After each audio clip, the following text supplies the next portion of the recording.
it HeroesHearth versus Tempo, call it the battle of the best teams in North America, or call it the tortoise versus the hare, because it's going exactly as you would expect with HeroesHearth currently up 2-0. Start slow, end fast. The hare always just like, it's fine, I can take my time. Except the hare actually wins in this race. No, the tortoise is HeroesHearth. Well, they start slow. Slow and steady wins the race. But I thought the hare Oh always... God, I didn't clear this with them first, guys. This is on me. This one's on me. But doesn't the tortoise always start, but the hare is like, oh, I'm so fast, I'll just do it later? Yeah, he takes a nap. Yeah, they're starting out napping. No, but think of it this way. The naps are staggered deaths. There you go. We're going to have to work on that. All right, we're going to get that for next time, guys. Don't worry. We're going to team with the Spider Queen for Game 3. Tempo sticking with first pick, feeling like it's very important for them, which is unusual given where Tempo Storm generally finds a lot of their wins. But remember, this is also Tempo Storm on third ban. There's a lot of things to keep in mind.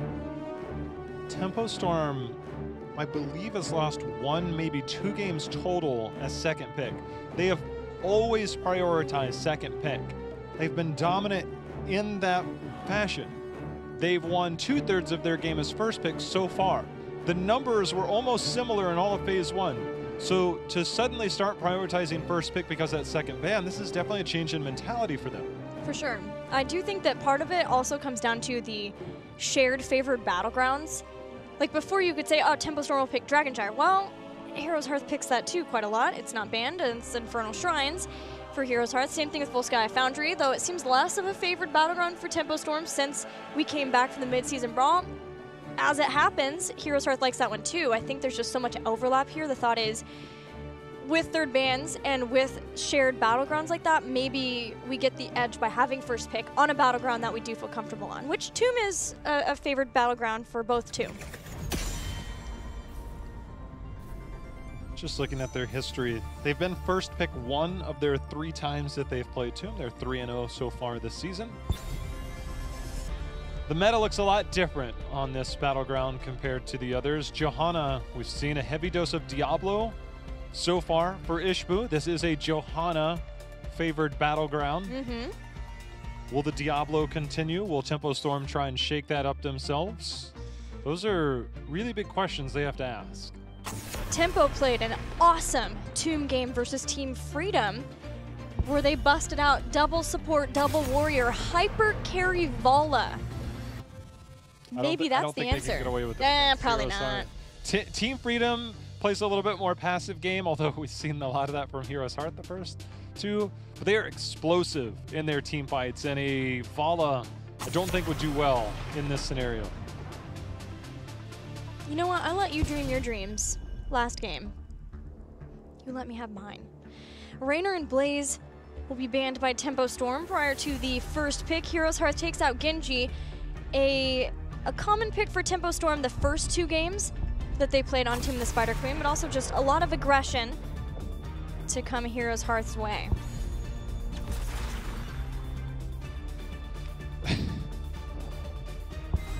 It's happening. Diablo. Alex Strassi has made her way atop the North American meta. Is it Diablo Phoenix again?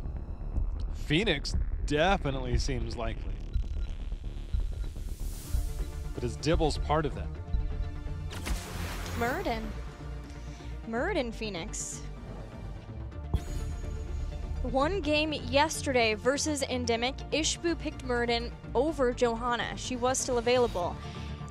Which went to show that after several series of first pick Johanna, they knew that it was likely to be denied from them, especially from B-Kid. It's never been a matter of can we play something else? It's like, why should we? And speaking of why should we, Medivh making his return. Who plays that? I would say Fan. Okay. Fan. It was always weird when Tempo would run this in Phase 1 because it never quite looked that great. Okay. And it was shared at times. We're finally getting a Medivh though. And that forces that Stitches ban. Nobody wants to be kidnapped. from Heroes Hearth. They want to stay exactly where they are, where they choose to be.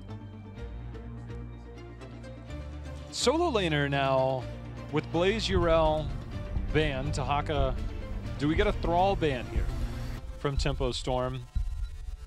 Because even if it's not Thrall, Sonya comes to mind. So Greymane. Something's afoot.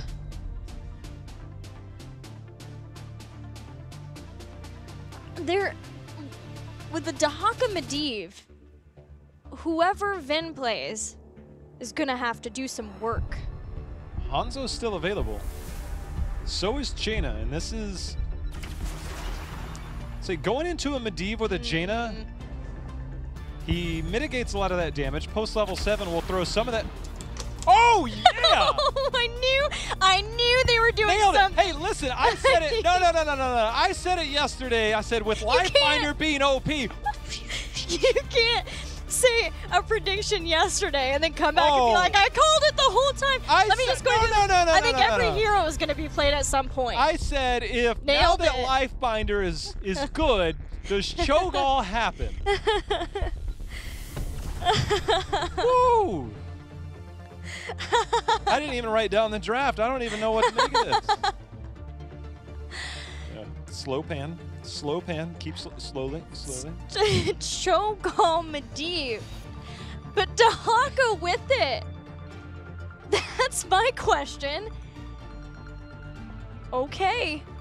Well, we get Valeera and Cho'Gall from Tempo Storm all in one series. This is not the Tempo Storm that we used to know. No. I'm still surprised that this is the route that they're going. I do like that Tassadar pickup from Heroes Hearth. It combos well with Phoenix, and then it left that last pick very open. And if it was going to be some kind of burst off of a Leyline Seal Wombo combo, then you have that extra supporting to go with the Malfurion in some way. Then they follow that up with the Vala. I think the draft was about as good as you can hope. She has Manticore for percent damage later on, but what's this? Cho'Gall wants melee so he can stack his Rune Bomb at level 4. There's just, when you're triple range, this might be the one time where it's like, all right, triple range makes sense. I love Cho'Gall compositions. Every so often, I just go on a Cho'Gall binge. I played a couple Cho'Gall games the other night. You want melee to stack against. Cho'Gall is a ranged hero. Believe it or not, don't let anybody fool you. You only go into melee to heal. J-Ho, I have bad news for you. Generally, in HGC North America, Cho'Gall does not have the easiest time. But we'll see if it's what Tempo Storm needs to get a win over HeroesHearth Esports. They knew we were going to Tomb at some point. And they bring back the Cho'Gall. Most importantly of all, over anything else in this entire thing, what is the name gonna be? All right, yes, in the blue, Heroes Hearth. They're awesome. They're very good. It's there's no way to say that. SCS Vin. Well. Sven. All right, that's it. Sven. We're European now. Sven it is. Too bad we couldn't get our Van combo, or Finn combo. Ooh. Alex Strazis. Oh, I heard the owl. So Cho'Gall on Tomb. J-How, walk me through it. I'm excited. Cho'Gall, late game hero, just dominating late game hero. Level 4, you have your bombs away talent. Infinite stacking is the name of the game. You get that once you hit 20 heroes with the explosion side, so it requires Cho to go out, Gall to explode it onto a hero. Once you get 20 of those, it goes faster and further, making it much easier to hit those backliners. Post 13, you get cooldown reduction based on enemies hit. You get more cooldown reduction based on heroes hit, which means you can spam that. And then 16, we all know, is where it really dominates, because Cho, you get unstoppable on your Surging Fist, and then for Gall, you get silence on that explosion. So it's all about the Rune Bomb build. That's right, I'm going full in. The last time you went so But here's the thing, I say this because the last time Tempo Storm ran this, they did not go the stacking talent at level 4, they reached out to a Cho'Gall duo, one of them being Fazda, who's dominated with Cho'Gall in various points in Open Division. And they're like, you gotta go the level 4 Rune Bomb talent. That's not how it works. Well, today is the day to rectify those sins as a Cho'Gall player. See if Tempo Storm does that. Have already seen a couple of great shoves, impactful from Vin, getting Cho'Gall out of things like Malfurion roots, and we still see the Abundance build for Alexstrasza. This gives the additional percent-based healing as you continue to get the stacks for that. So that's going to be a great synergy to have with this high hero pool of Cho'Gall. Well, Taskmaster was picked up, where you have the cooldown, base cooldown, reduced by 10 seconds, and every time Cho is hit by a hero basic attack, reduce the cooldown a shove by 1 second. Well, conveniently enough, there's a Tassadar on the other side who auto-attacks, I think, 4 times per second. That helps. Yep, and the repeater cannon of Phoenix gives you that 150% attack speed. Vala has a pretty fast attack speed too. So all in all, a great adjustment pickup to have versus HeroesHearth's composition. So the other thing is, Cho can go the bomb rolling back to you. A good Cho'Gall team, when you've played it, you can use that shove. So if I throw the bomb at it, returns to Cho's body, and you can use that shove to create angles to get that explosion on the way back. There's a lot of microing to Cho'Gall that I absolutely adore. We talked a lot about him and his stacking, but on the topic of stacking, 21 stacks for Fan, playing that Medivh. He'll continue to be building that up. 4 globes nabbed by June in his Alexstrasza so far. There's many a shove for Vin this game. He's got to be having a good time with Caterpillar there. The solo lane adjustment for HeroesHearth, having that Phoenix is super nice, that they can put him in the solo lane versus the Dahaka. There it was. I'm sorry, that's the exciting part about Cho'Gall. I'm sorry, that was the shove that created the angle. Just keep watching that. If you're a Cho'Gall fan like I am, just keep watching those movements. It's beautiful to watch. I'm just gonna, you do your thing, buddy. I love it. That was such a perfect play because they've gotten off to a slow start stacking-wise. 3 stacks is all they've gotten so far.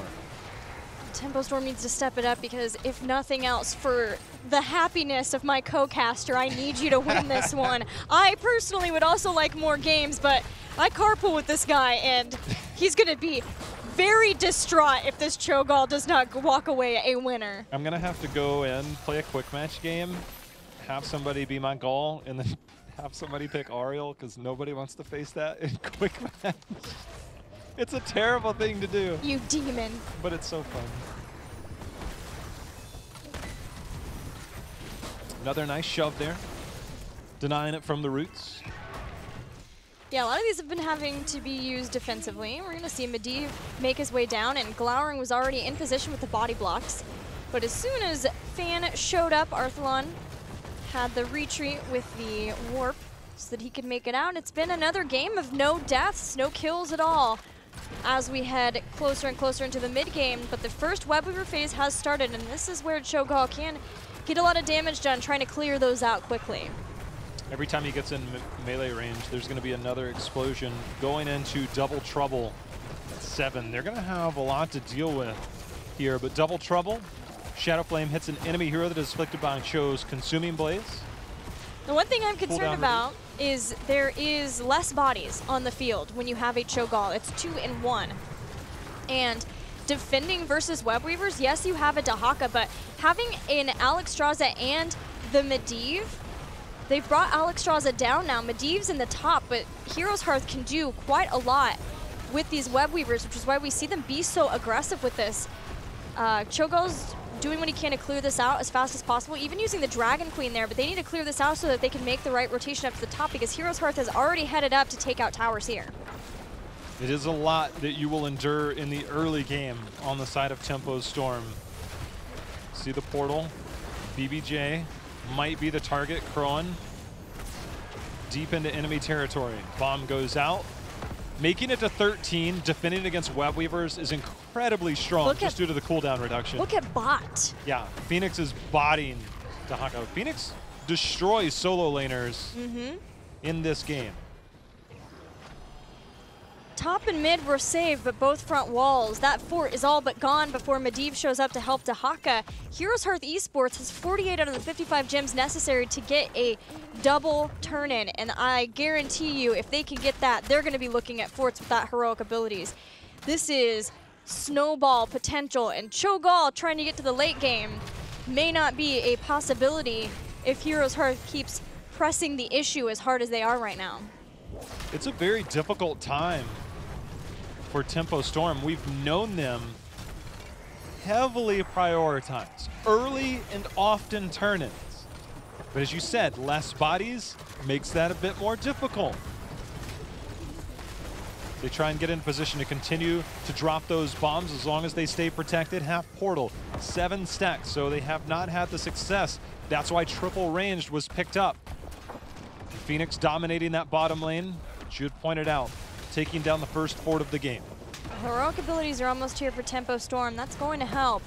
HeroesHearth need 5 more gems in the bank.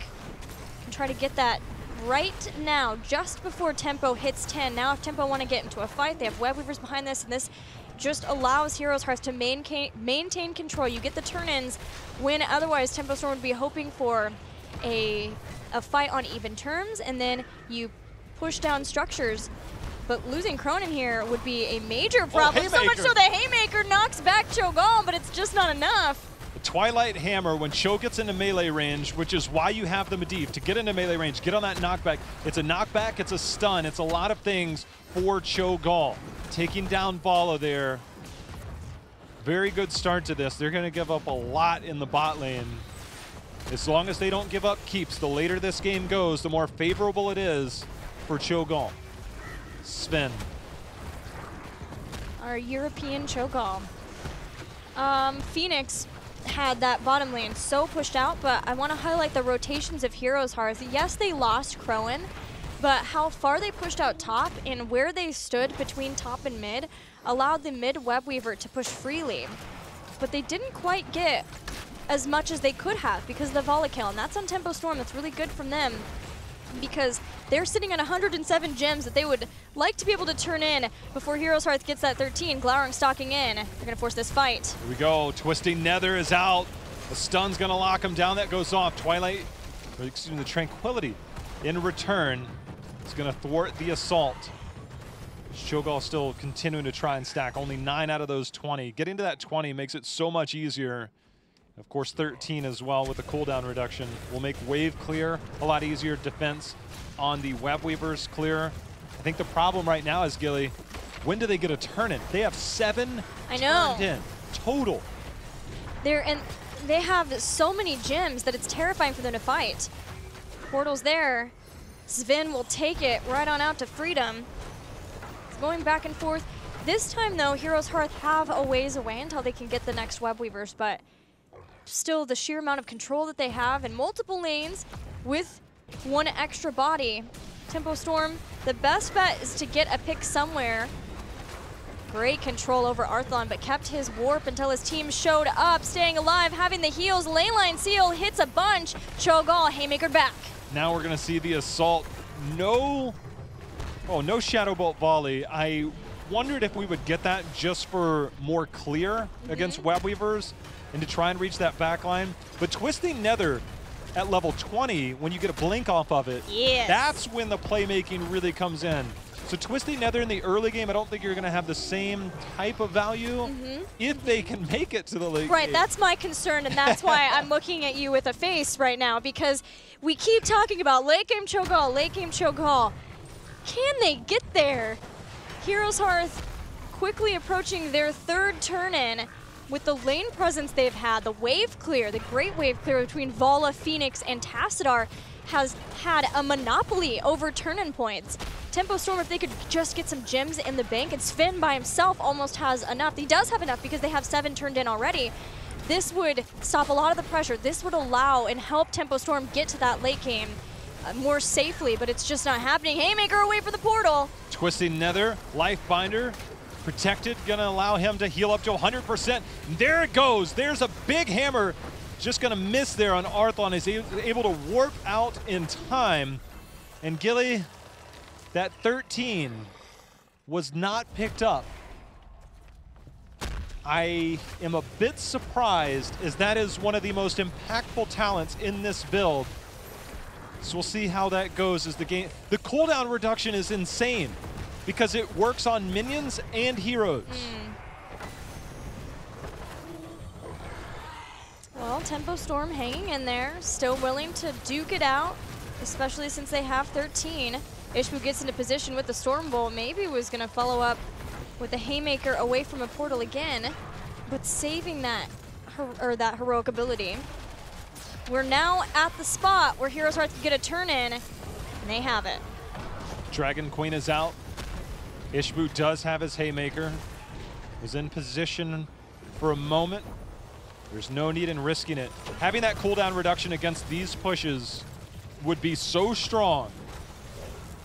But it is all for naught. And I think this game, the difficulty level just got bumped from hard to very hard for Tempo Storm. HeroesHearth ideally gets at least one keep here because catapults only makes the issue of limited bodies on the field even worse, because then someone has to deal with the catapults. And there's no Guardian of Tirisfal for Medivh until level 20, which there is still the Global of Dahaka. He can help with that and then stock in later, but it's still an issue of catapults for HeroesHearth. It's also opening up a win condition. Ooh. Twisting Nether is out. How much can they afford to push forward? Here comes the salvo. Bunker, burrow under for Glaurung. That Webweaver's almost gone, and the keep's only at half. Well, Krohan's in trouble. Nice, There's the Twilight Hammer. It's also taking keep shots. That's why the Treant was spawned there. The roots went down, not for zoning, but to eat those keep shots, because Krohan took one of those, and as a Bala, you cannot take too many. They continue their assault on this. Sven going forward, 16 here for HeroesHearth, so the Psionic Echo coming down, but against the Cho'Gall, sieging up against this is difficult. 20 was picked up on that, so this is going to go out further and faster now for Cho'Gall on that Rune Bomb. With 16 comes Manticore for Vala, and that does give some additional max health damage now for that tanky Cho'Gall. Rain of Vengeance for the lockdown too. This is enough to force not only a Leyline Seal, but the Life Binder to give Sven another health bar to keep up the attack. But for HeroesHearth, it's enough time and enough pressure that they walk away a winner in the bottom lane with a keep. Haymaker might have just saved their lives there as the portal was available. Sven not able to make their way into it. They got away, but Red Webweavers for the first time will be approaching the battleground. Catapults will neutralize a lot of the push in the bottom lane. So for Tempo Storm, they've got to make something happen in the mid and top. The top is already being assaulted by Tempo Storm. Yeah, such an amazing rotation from HeroesHearth. Very fast, with a lot of clear.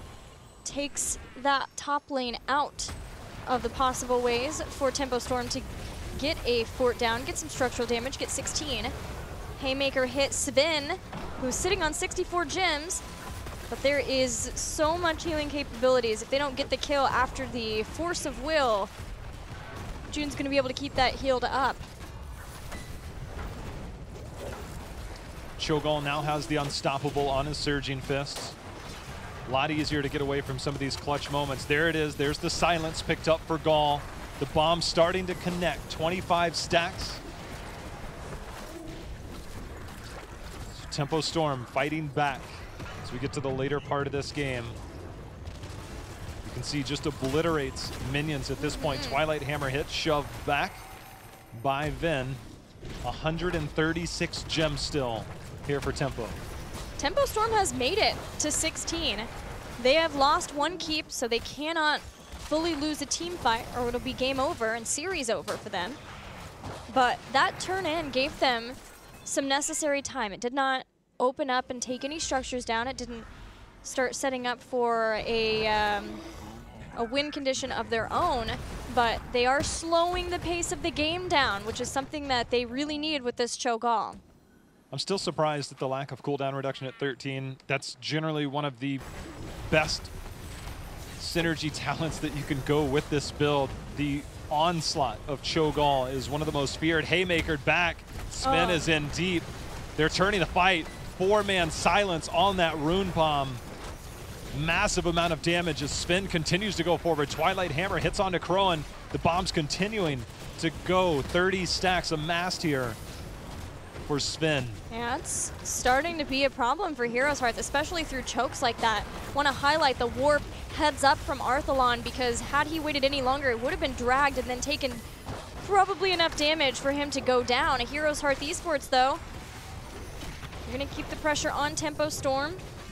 Still working their way up to having enough for a Web Weaver fight that might let them in the game, but importantly for HeroesHearth, keeping control over the turn-in points has been crucial for them at all aspects of this game. And since they are working their way toward 20 and having a possible turn-in phase along with that, it's just a little bit longer until they may be able to finish out this game. The Shadow Flame, because it was completed at level 7, the cooldown reduction is there. And it started to melt. We saw the bomb go out, but the Shadow Flame as well, hitting onto Ishbu on the front line. If Cho can get on to targets, that's where his impact is most felt. Turn-in here by June.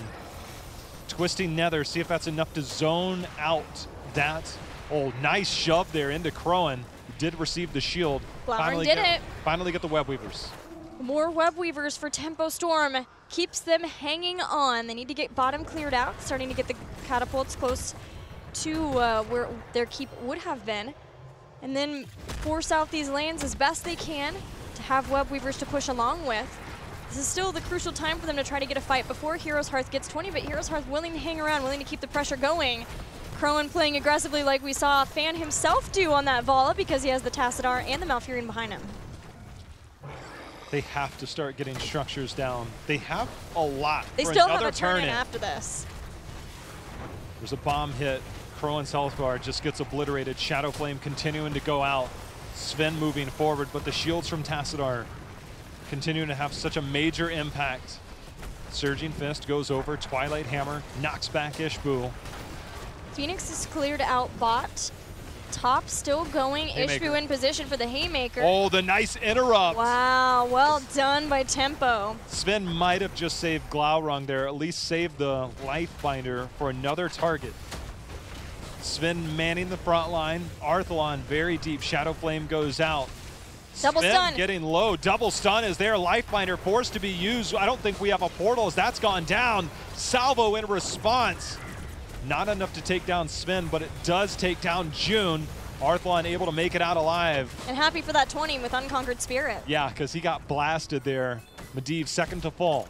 Still a top Web Weaver. It's all but dead. HeroesHearth amassing in the bottom lane, knowing that no survivability at all remains for who is left of Tempo Storm except what they have for themselves, because June is gone, Fan is gone.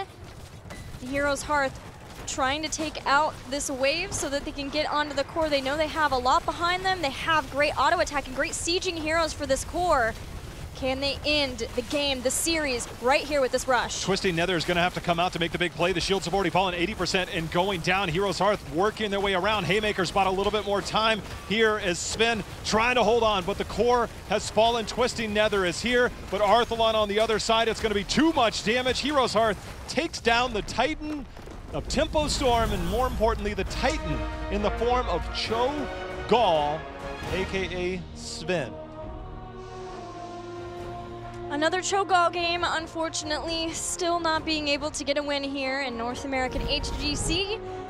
But I give that to HeroesHearth. They set up their draft very well. They knew that there was very likely something that was up, and they drafted accordingly to have a massive amount of wave clear, of lane control. They did what they needed to do, and both of these teams, I would credit having a very good understanding of their compositions and their opponents' compositions. It's just that HeroesHearth was the better team this day.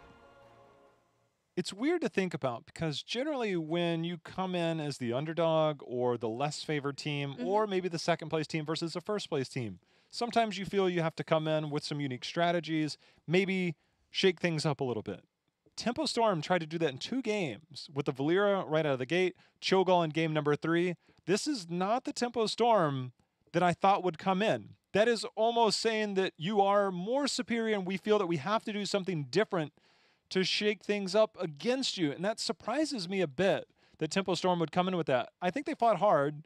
Game number 2, obviously, HeroesHearth kept a very controlled pace, and they kept control of almost every single game here. So a testament to HeroesHearth in this series definitely shows now they're at the top by themselves, and they've taken down Tempo Storm here in part 1. Twice Heroes Hearth. Now, out of the 3 times they've played within HGC this year, Heroes Hearth has been victorious. And the last one meant a lot mentally. Unfortunately, Tempo Storm had such a lead in the standings that Heroes Hearth never could catch up. Almost. They almost did, but they couldn't. So they had to play through the playoffs. And as a reminder, they came down to Game 5. They almost did not go to the midseason brawl. It was almost Octalysis instead. This is so much better and rewarding for Heroes Hearth, a team that works incredibly hard. Both of these teams put a lot of work in, but Heroes Hearth, they have that long-standing roster. They came back from MSB. They didn't have the down period of trying to get used to the meta in North America. They relied a lot on their coach, Cawthon Luck, and now they are the best team in North America as it currently stands. I even played week 1 without Arthalon, who he's like, look, I need a vacation. Dude, talking trees, if you look at our stats, he's ruined the rest of the stats. They're so high because he just dominated on his Genji. Every time we get them, I'm just like, all right, I'm going to put these in to my spreadsheet. I'm going to delete this line because number 1 and like KDA, all this. I'm like, all right, it doesn't count. But definitely filled some shoes there for Arthalon. The drafting there, triple ranged, I would never really recommend for most compositions, but against that Cho'Gall style that Tempo Storm just brought out, I think it was perfectly executed by Heroes Hearth. Well, let's talk to Arthalon about that gigantic victory. Arth, congratulations. You guys defeat Tempo Storm again, a 3-0. How are you guys feeling right now? You are number 1 in NA. Oh, we're feeling absolutely fantastic. Yesterday, we were a little shaken up for whatever reason, but I mean, we showed up and played today and can't be happier. Well, you know, I got to ask you about that Cho'Gall. It seemed like you guys through the draft had the feeling that something was up. Is that the case, or did it completely blindside you and then you just had that Vala that you're able to draft? I mean, the Medivh definitely raised red flags. We thought they were just going for like a Stitches comp, which is why we banned that. Yeah. We didn't see the Cho'Gall coming, but I think we dealt with it well, so. Thought you did. Luckily. Well, I want to hear from you because you guys are a team that came in through the Crucible at the end of last year. You guys started from the bottom, and then now you're here. You are at the top. You are the epitome of the dream of being able to come into HGC and bring that hard work and be able to sit atop our standings now. How are you feeling knowing that you guys, you know, it was likely that you might have been number 1 NA, but now for sure you can show it on the standings? Oh, it's been a wild ride. It's been awesome. I think we're coming up on our like 1 year as a team about next month, and it feels more like a family at this point instead of a team, because you know it's not just us 5. We have multiple people around us, and it includes everybody. You know, the community, you guys, Twitch chat, everybody. Oh. We're all on this wholesome HHE train, and I couldn't be happier. Well, keep that train rolling and right on into the Western Clash. I'm looking forward to seeing you guys there. And in your final series, I'll ask you about that soon. But first up, Jay-How? Yeah, Arth, I talked to you earlier this week. It came through on our interview in the segment leading up to this series. You said maybe some spicy drafts. I thought it was going to be you guys. What happened? Next week we'll try. We'll try. Well, we ended up using a graphic earlier in this series to compare you and Fan as we took a look at the backliners, and we had Ven and Kron on the other ones. But the hero pools for Fan coming into the series was 12 totals heroes played. For you, 5. That's almost the opposite of what we would have expected in Phase 1. Your hero pool in particular, we also talked about that. Where do you see this team now and the impact that you're able to have as we've narrowed that hero pool? I kind of thought you guys had come close to your ceiling. Now that ceiling seems much higher since you've kind of stepped it up. That was our definitely big focus for this split, was narrowing down our hero pools and having everybody on their set role instead of just trying to be good at everything. We realized that, we just need to be really good at 1-2 things. We don't have to be mediocre at, 6 or 7. So that's been our big focus. And I think we've done good on that. Well, to further that point, it seemed in Phase 1, you guys played a lot of Hanzo, had a lot of success. Then towards the end, it's like, well, fine, we're just not going to pick Hanzo. We want to prove that we can play other heroes. Then we see a lot of Johanna. And now you guys are just like, well, we don't have to pick Johanna to win. Are you guys out to prove a point that it doesn't matter that you guys obviously have limited your hero pools, but it doesn't matter what you play, that you can stand toe to toe? Like, is that a mental focus that you guys actually talk about, or is that just circumstance? I wouldn't say it's because our hero pool is limited. It's just, like I said earlier, we're playing what we're good at, and we're going to play it every time. And it'll be up every time because I think we just have our drafts down and our maps. So yeah, I think it's not like you can ban us out. It's just we're just going to pick what we think's best. And it's going to be consistent now instead of these wild comps. Yeah, I apologize. I meant more you guys were limiting, not that they were limited, because I think you guys still have one of the most varied ones. But for HeroesHearth, obviously you guys going into Western Clash, you've qualified. We know that already. When you start to look towards the Western Clash, Dignitas obviously still at the top, and Europe Method has been showing. Where do you see yourself matching up against some of Europe's best right now as it stands? When you look at them, where do you see yourself in HeroesHearth? I mean, in this tournament, I can definitely say we're going for that #1 spot. You know, the other two tournaments, I think we were just going there and we were just hoping for the best, going there for a learning experience. But this one, we're looking to take some trophies. Woo! And Dignitas is at the top, so we're going for them. That's what I like to hear. Yeah, I'm excited because every time I'm at a LAN event and Arthon is there, I know that I'm no longer the tallest person. So I appreciate you being part of all of these events, Arthon. Thank you so much, and congrats on the win today. I got your back. Thank you, JH. I am so happy to hear you guys have finally felt like you reached final form or enough form that you're ready to go for the trophy. I'm very pumped for that. You guys... Oh, don't get me wrong. We still have a lot of work to do. Sure. But sweet. That's good to hear. Tell me about you guys' last match versus Simplicity. We're just going to nail it and leave the season off with a hopefully flawless record. Were there any of these matches, looking back, that you guys didn't think that you would have? Was this one the hardest, in your opinion, or do you feel like there were any harder? I'd say Endemic was actually the hardest for us. Wow. Freedom was also a hard set just because I wasn't there. We were using a sub. Mm-hmm. And then I'd say, Octalis was kind of up in the air as well. But overall, we've played really well. So I think it shows. That you have. Well, Arth, you and HeroesHearth and the rest of your support staff, Cawthon, your coach, and us, who do you want to say to your fam right now? Just thanks everybody for all the support. We wouldn't be here without you guys. It's been an awesome ride. Thanks to my teammates. Like I said, we're a family at this point. And Cawthon, our coach, he's helped just magnificent amounts. Ramadi, he's always been there for us, talking to us. Renal has been our manager, he's done a great job. And of course, to everyone else in the HeroesHearth community, you guys are doing great. So thank you all. Thank you, Arth. Congrats again. Thank you. Well, it's family when it's like, yeah, I'd say the Team Freedom series was hard for us. Speaking as an individual entity when he wasn't there. It's like, that's hard for us, man. I wasn't there. Like, team did well, but they've shown only dropping 2 games. Is that right? 2 games at this point? 3? I think so. 2 games. 1 to Endemic and 1 to Freedom. That is insane to think about, the growth of this team. I know you've been with him since the beginning, casting Open Division last year too. So these are like his babies right now, all grown up. It's like, if you love them, let them go, but like, don't go too far, my friends. He says their 1-year anniversary isn't a bit. I'm pretty sure it's already happened. Yeah.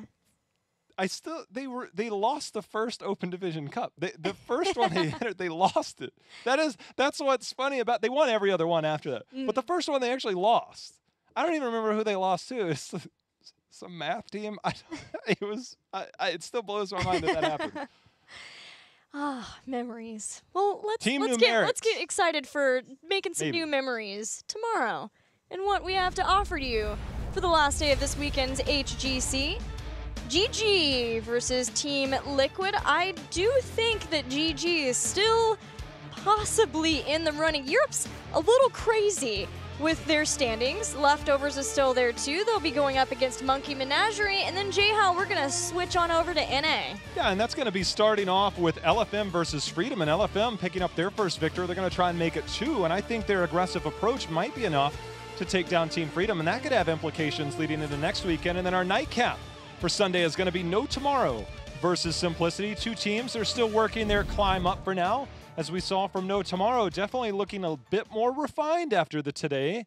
And they took one game off earlier, looked strong. Yeah. Going forward. I'm sorry. But we're getting No Tomorrow tomorrow. Well, that they are. And it's like we saw LFM be able to get their first win over Simplicity. We'll see if No Tomorrow can do it then tomorrow. Thanks for joining us here at the HGC. We'll be back tomorrow with more Heroes of the Storm action. Good night.